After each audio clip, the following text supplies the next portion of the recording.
చేసిన వాళ్ళెవరైనా శిక్ష అనుభవించక తప్పదని హెచ్చరించారు టీడీపీ నేతలు. తాము ఎవరిపైనా కక్ష సాధించడం లేదన్నారు.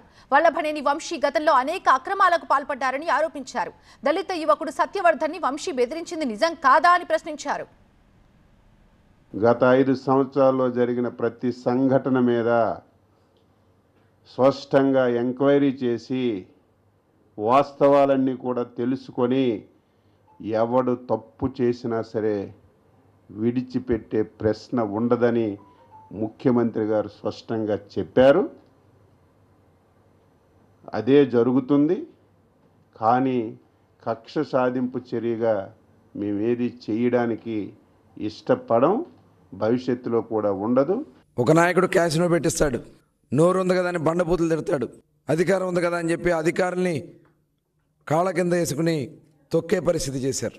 ఆ రోజున వాళ్ళు చేసినటువంటి దుర్మార్గాలు ఇవాళ బందర్లో మచిలీపట్నంలో ఒక మాజీ మంత్రి బియ్యం స్కామ్లో సొంత భార్యనే కేసులో ఇరికిచ్చినటువంటి దౌర్భాగ్యమైనటువంటి పరిస్థితులు వైఎస్ఆర్ పార్టీ ఇవాళ ఆ నాయకులు ఇవాళ దాడులు చేసి జగన్ దగ్గర మెప్పులు పొంది పదవులు పొందాలని చూస్తే ఏమైంది ఇవాళ మీరు చూశారు. ఇవాళ ఎవరు కూడా తప్పించుకోలేరు. ఏం మాట్లాడావు నువ్వు? ఒక మనిషి జన్మ నీదే, మనిషి జన్మ, మనిషి మానవత్వం ఉంటే నువ్వు మాట్లాడిన మాటలు సహించరానివి. మానవత్వం లేదు నీకు. నేనేమంటాను, అయ్యా వంశీ తల్లి గారు, చెల్లి గారు, ఇంట్లో శిక్ష చేయండి అతనికి.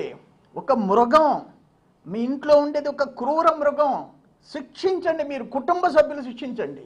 మీకు తల్లి చెల్లి బిడ్డలు ఉండారు, అన్నా తమ్ముళ్ళు ఉండారు. ఇటువంటి మృగాన్ని మీరు ఇంట్లో పెట్టుకొని ఉండారు. ఒక దళిత కుటుంబానికి చెందిన వాళ్ళని కిడ్నాప్ చేసి వాళ్ళ తల్లిదండ్రులతో కేసు పెడితే దానికి కూడా బొత్స సత్యనారాయణ గారు లాంటి సీనియర్ రాజకీయ నాయకులు రెస్పాండ్ అవుతున్నారంటే మీరు ఆలోచించాలి. ఆ రోజున నీచమైన భాష మాట్లాడినప్పుడు కానీ, తిట్టినప్పుడు కానీ, మీకోసం మీ పార్టీ కోసం పోటీ చేసిన అభ్యర్థులను తోలనాడినప్పుడు కానీ ఎప్పుడన్నా ఒక్క వైసీపీ నాయకుడు అన్న నోరు మెదిపారని అడుగుతున్నా. అంటే జగన్మోహన్ రెడ్డి గారు నోరు పెద్దప్పుడు మీరు మొదలు పెట్టరు. ఇలాంటి వైఖరి రాజకీయాలకు మంచిది కాదు.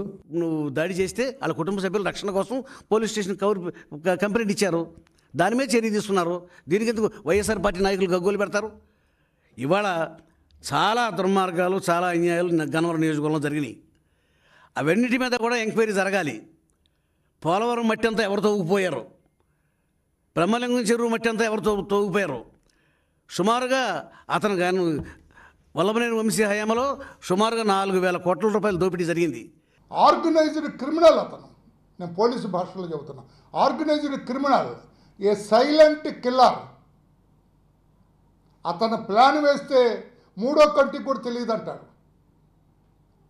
ఏదైనా భూ కబ్జా చేయాలన్నా, ఎవరన్నా ఒకరిని లేపాలన్నా, ఒకరి మీద అత్యాచారం చేయాలన్నా, అఘాయిత్యం చేయాలన్నా మూడో కంటికి తెలియదు అంటారు. అంతటి నేర నిష్ణాతుడు అతను.